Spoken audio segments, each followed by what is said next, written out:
Olá, bom dia a todos. O nosso grupo ele vai tratar sobre o tema da segurança em barragens e ele é originalmente formado por mim, Vinícius Rigon, o Eduardo Souza e o Gerson Filho. A gente vai iniciar a nossa apresentação mostrando basicamente a estrutura e como a gente vai estar apresentando a ordem dos conteúdos que a gente vai apresentar. Primeiro, a gente vai mostrar e tentar explicar como os primeiros estudos sobre as barragens eles aconteceram no mundo. Além disso, a gente vai tentar apresentar alguns acidentes que aconteceram no passado e, de certa forma, auxiliaram esses estudos a evoluírem. A gente vai apresentar também um modelo de como a segurança de barragens ela é feita fora do Brasil atualmente, que é o caso do BIA.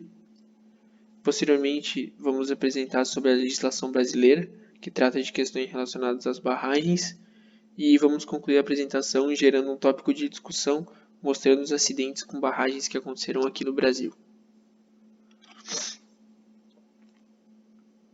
Para começar, nós vamos falar sobre como os estudos eles começaram a ser desenvolvidos nessa área.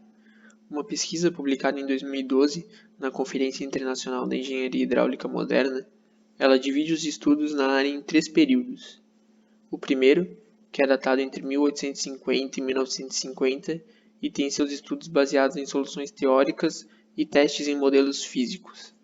O segundo período, entre 1950 e 1990, as construções de barragens elas aumentaram significativamente e com tecnologias mais avançadas, os estudos eles contaram com técnicas de modelagem e simulação, principalmente no contexto de segurança para evitar a quebra das barragens.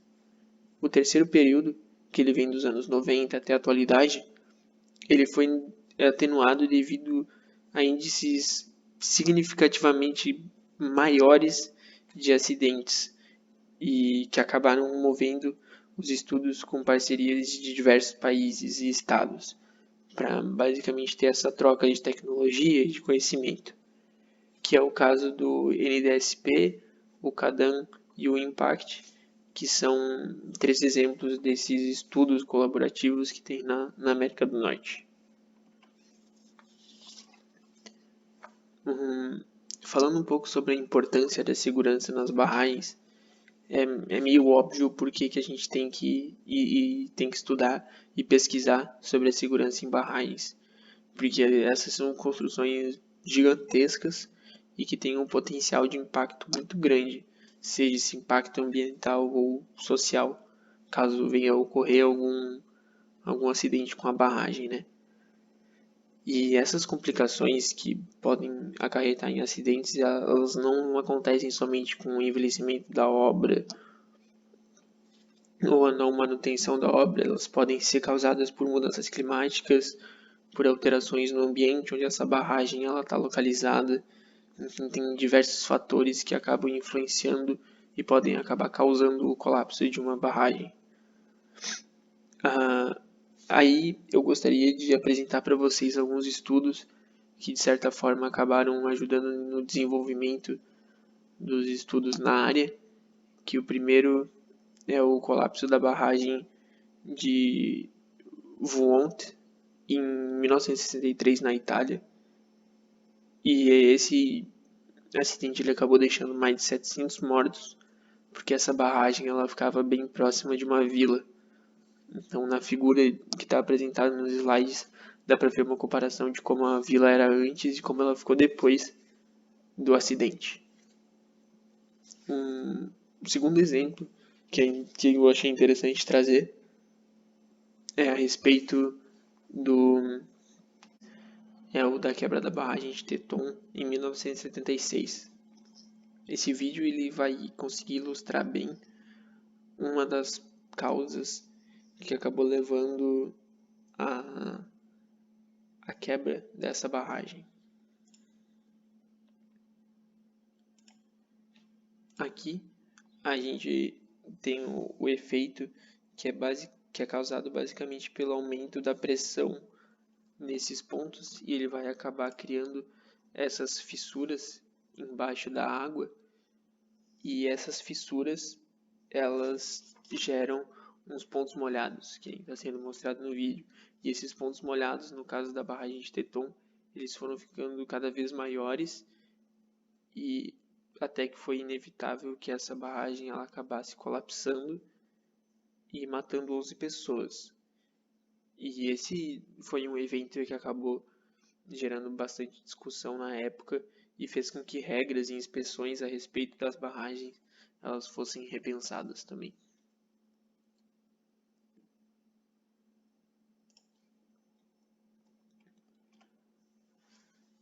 Bom, um exemplo que a gente queria trazer sobre como essa segurança de barragem está sendo feita atualmente é o exemplo do programa norte-americano que é responsável pela segurança das barragens que estão localizadas em reservas indígenas. Bom, as atividades de segurança do programa elas incluem a gestão e redução de riscos, onde a ênfase principal está em proteger os residentes a jusante de riscos indevidos, corrigindo as estruturas das barragens que são consideradas de alto risco de falhar ou colapsar.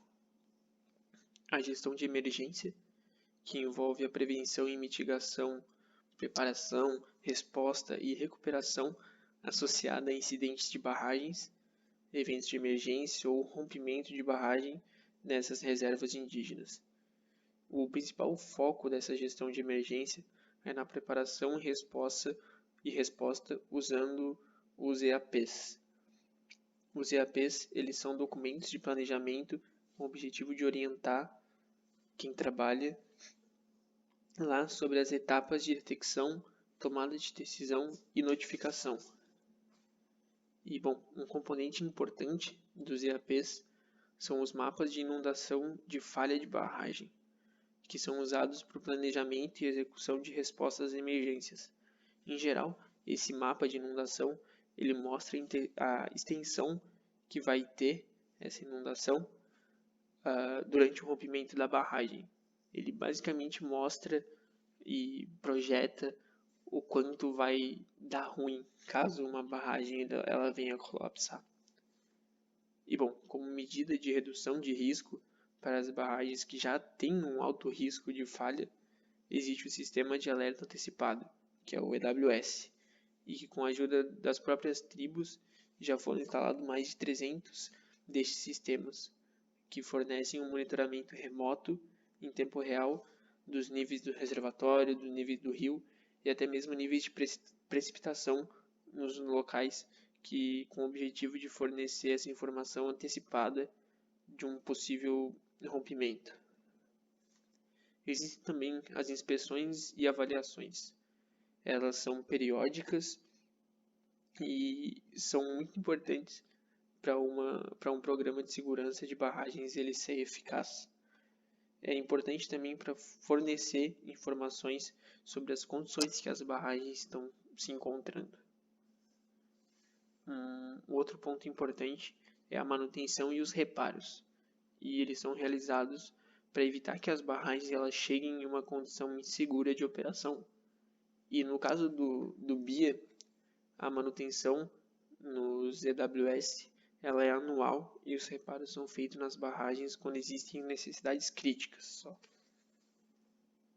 As avaliações de segurança das barragens elas são realizadas para garantir o adequado para as principais instalações e estruturas de barragem contra as ameaças que são possíveis, assim, as ameaças críveis.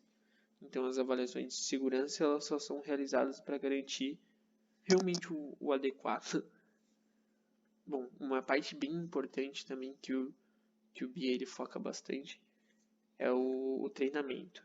E ele é crucial para manter os avanços na segurança em barragens, especialmente na análise e gestão de risco. E os colaboradores que estão envolvidos no BIA, eles recebem um treinamento anual. Para o controle de projetos de barragens no Brasil, a lei que define como deve ser feito e controlado é a Lei do Licenciamento Ambiental, feita em 1981.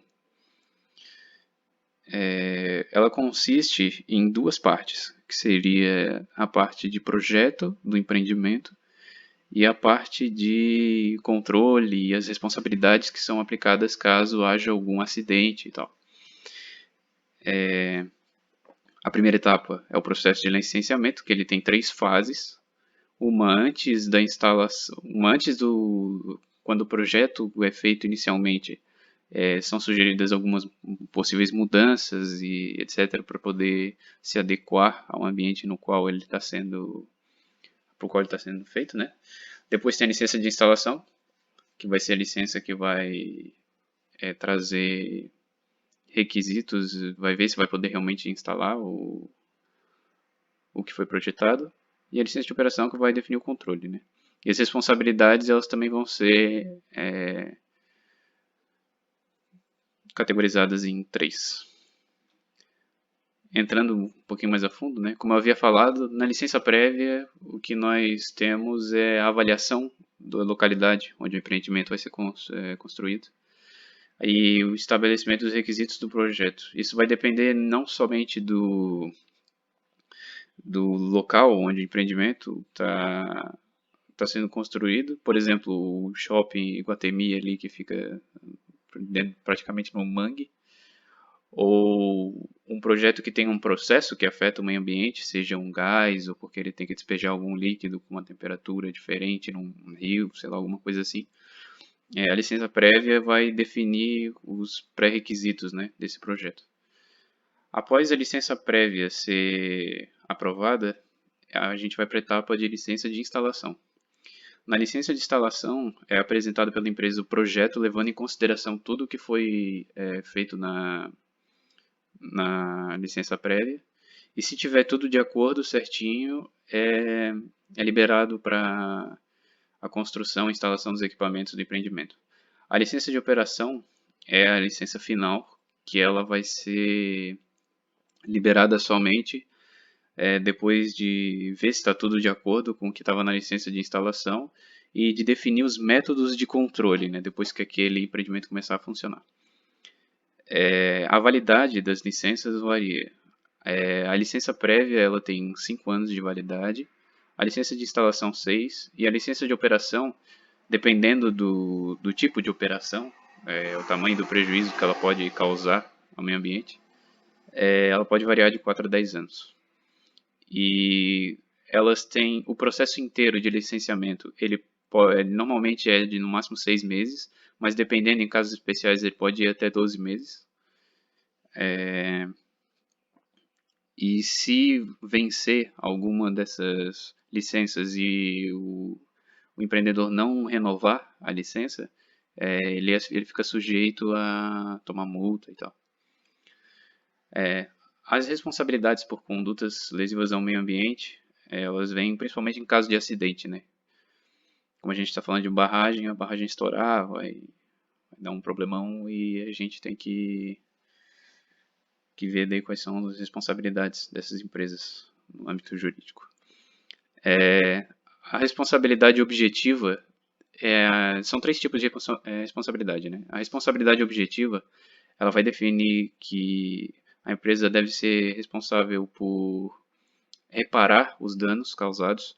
Isso não importa quem é o responsável, se a responsabilidade final vai cair sobre, sei lá, o engenheiro, sobre o dono da empresa, isso não importa. A empresa em si, ela tem que reparar o dano causado. Isso está na responsabilidade objetiva. Na subjetiva, a gente tem a responsabilização na esfera criminal. Ou seja, agora sim a gente vai definir culpados e vai fazer com que eles sejam devidamente punidos na esfera criminal.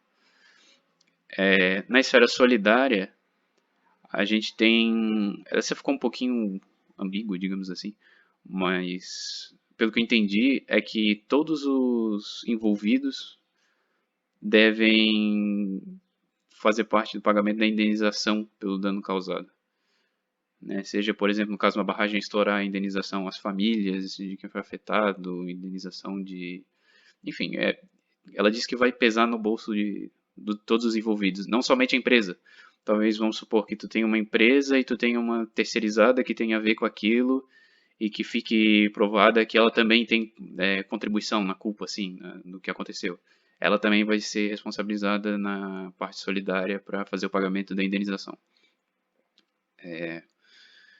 Bem, com as responsabilidades definidas, agora a gente tem com o tempo, né, a lei de 81, então já faz bastante tempo e com o tempo vem mudanças, né, mudanças de governo, mudanças de ideias e tal.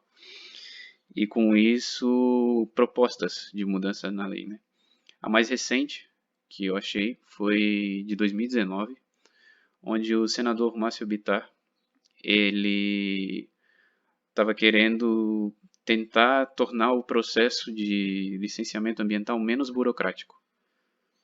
Ele defende que o mecanismo público é muito lento para fazer a emissão das licenças e é bem comum atrasar, não ficar dentro daquele período de tempo que eu falei durante as licenças ali, que era de 6 a 12 meses, dependendo do caso. E também ele argumenta dizendo que a metodologia de controle, que normalmente é definido pelas licenças, ela é ineficaz. E ele usa como âncora para esse argumento os desastres de Mariana e Brumadinho, né? Que em teoria, se tivesse tudo certo, aquilo provavelmente não teria acontecido. Essa mudança a mudança que ele propôs em si foi facilitar a aprovação em caso de atraso do órgão público. Se o órgão público ele se atrasar para emitir a licença, o pedido da licença seria considerado como a própria licença aprovada, se tivesse atraso por parte do órgão público para aprovar, para dar uma resposta, né? Dada um projeto da empresa entregue ao analista, sei lá. Atualmente ainda se encontra em tramitação, agora no dia 20, eu olhei agora dia 26 de setembro de 2020, estava em tramitação ainda. E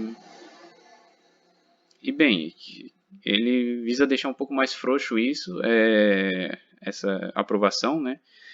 E tiveram algumas, conforme a lei o projeto de lei vai tramitando, vão havendo mudanças sendo propostas. E a mais recente que eu tinha visto, ela já tinha ficado um pouquinho mais meio termo, né, digamos assim, porque num primeiro momento seria isso válido para todos os casos. Mas agora a proposta já está em fazer isso para empreendimentos que tenham um baixo risco, não necessariamente um baixo risco, mas um acidente naquilo ali não seria tão pesado quanto, por exemplo, uma barragem, né? Então acredito que no caso das barragens a gente ainda teria o controle mais pesado, como é feito hoje em dia. Mas que assim, como o próprio senador argumentou, apesar de ser feito, talvez não seja tão eficiente. Aí é uma questão para a gente discutir, porque tem a parte de ética, tem várias coisas ali que não fecham. Mostrando os principais acidentes que ocorreram recentemente no Brasil, referente às barragens, temos o caso da barragem do Fundão, que é da cidade de Mariana, e que ocorreu em novembro de 2015 e causou uma grande enxurrada de lama quando ela se rompeu. Uma comparação que pode ser feita que ela é interessante, mas não é tão feliz, é que o rompimento liberou o equivalente a 25 mil piscinas olímpicas de resíduos, os quais geraram uma espécie de pavimentação na área que foi afetada. Se a gente der um olhar mais para os danos ambientais que foram causados por esse rompimento, a gente pode olhar os danos hídricos e os terrestres também, como é o caso da alteração do pH do solo e também a morte de vários peixes no Rio Doce, até mesmo como a mudança no curso das águas e a destruição da mata ciliar que fica em torno do Rio Doce. Aqui no vídeo eu vou mostrar rapidamente só umas imagens da proporção da lama que foi liberada. Então aqui a gente um registro fotográfico do instante onde a barragem ela se rompeu, ela começa a se romper, e é uma quantidade de lama só muito grande que está sendo despejada rumo à cidade de Mariana. Mais pra frente aqui dá pra ver como que ficou a cidade. Isso é a vista de um helicóptero, né? E toda essa lama, que nem eu comentei antes, ela vai acabar secando e ela só torna o solo muito infértil e só muito difícil alguma coisa crescer aí de novo depois de todo esse impacto ambiental.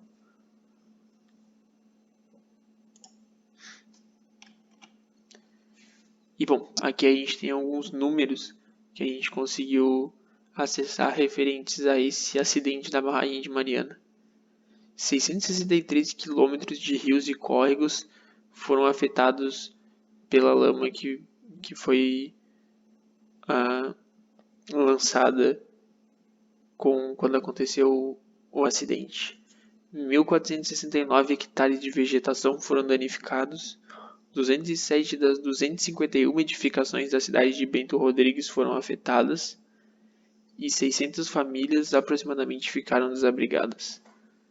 Então a gente está falando de danos ambientais muito grandes e também danos de infraestrutura muito grandes, danos sociais muito complicados.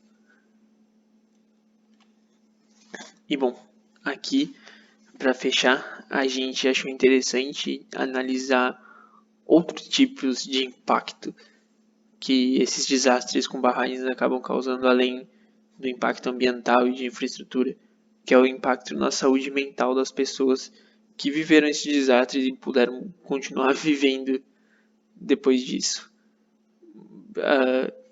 Agora a gente vai estar analisando o acidente de Brumadinho, que ocorreu em janeiro de 2019.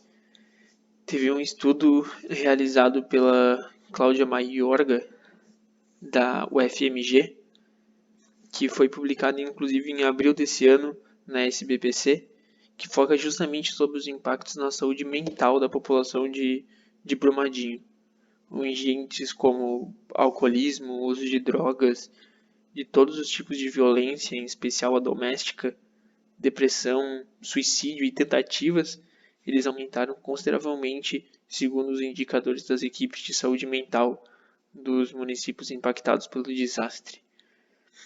E lendo o texto dela, enquanto estava elaborando o material, quando estava pegando o material para apresentação, tem uma frase dela que eu queria trazer para vocês que é muito interessante, onde ela diz que mesmo com toda a contaminação que Brumadinho sofreu, o Brumadinho está mais sofrendo do que ele está doente. E com essa frase eu vou me dar a liberdade de utilizar o áudio do documentário da BBC a respeito de Brumadinho, onde a gente consegue ver umas imagens de quando a barragem ela se rompe, e é só bem perturbadora essa imagem, na verdade. E a gente tem também relatos das pessoas de Brumadinho que mostram realmente esse olhar que a gente tem que ter a respeito dos danos da saúde mental dessas pessoas. E as pessoas tudo lá embaixo, que a gente conhecia todo mundo ali embaixo. Uma mulher lá morreu abraçada assim na pilastra do...